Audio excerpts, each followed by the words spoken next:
More questions are being raised over the national budget for 2025. Of particular concern is the lack of subsidy for PhilHealth and also the big budget cut for the Department of Education. Now, President Bongbong Marcos is not objecting to the state insurer's zero budget, but vows to fix the DepEd fund. He also explained why the Department of Public Works and Highways is getting the lion's share of the funds. But if it were up to the president's sister, there should be no hurry in approving next year's budget. Senator Amy Marcos tells her brother this needs much more than just a once-over. Maricel Halili with a big story tonight. President Marcos does not see anything wrong with the bicameral committee giving PhilHealth zero subsidy for 2025. He agrees with lawmakers that the state health insurer can more than survive on its reserve funds of about 500 billion pesos. That's since PhilHealth only needs 260 billion pesos per year to efficiently operate. I know na naaabala ang tao because bakit natin binawasan? Dahil ang katotohanan dyan ay kung tignan ninyo, kaya binawi ng Department of Finance yung ilang reserve na naman doon na naiwan dahil hindi nagamit yun ng ilang taon. In other words, the PhilHealth has sufficient budget to do all of the things that they want to do. Besides, PBBM says PhilHealth's problem is not the budget, but its system as a whole.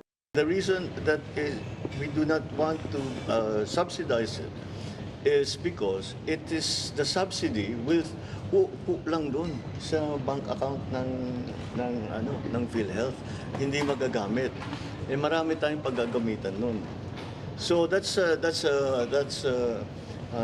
simple explanation there. Of bigger concern for the chief executive is the Education Department. He believes the reduction of the DepEd's budget by as much as 10 billion pesos is against government policies. The president promises to do something about this. So we're working on it to make sure that we will restore it. I do not want to line item veto anything because that just gets in the way.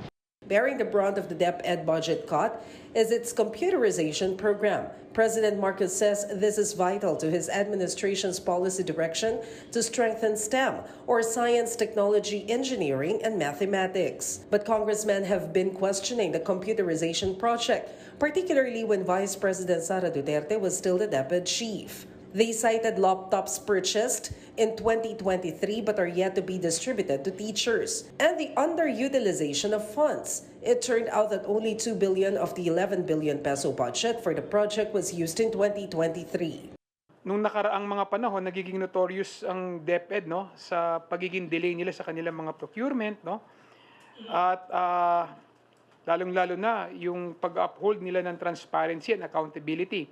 Under the Constitution, the Education Department should get the lion's share of the national budget. But in the BICAM version of the 2025 coffers, the DPWH gets the biggest share of the pie at 1.1 trillion pesos, while DepEd gets 737 billion pesos. President Marcos defends funding infrastructure since much-needed flood control initiatives are also included in this. Despite several questions on the national allocations, President Marcos is on track to approve it before Christmas, something his sister Senator Amy says should not happen until PBBM fully scrutinizes the budget.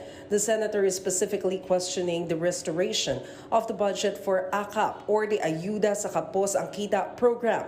She appeals to her brother to think before signing. Sinusuway ka ng mga taong akala mo makakabuti para sa iyo at sa bayan. Nako, kaya nananawagan ako sa palasyo, pakitutukan na ang mga issue at pondo ng budget, line by line yan. Yung sinasabing may kasunduan, may areglo, at naghati-hati yung Congress at yung Senado, teka nga, mali yan. Ayokong mapahamak ang administrasyon. Election year pa naman, nagkakaroon talaga ng duda kung ano ba talaga yan? Vote buying ba yan? For News 5, Maricel Halili, We Are One News.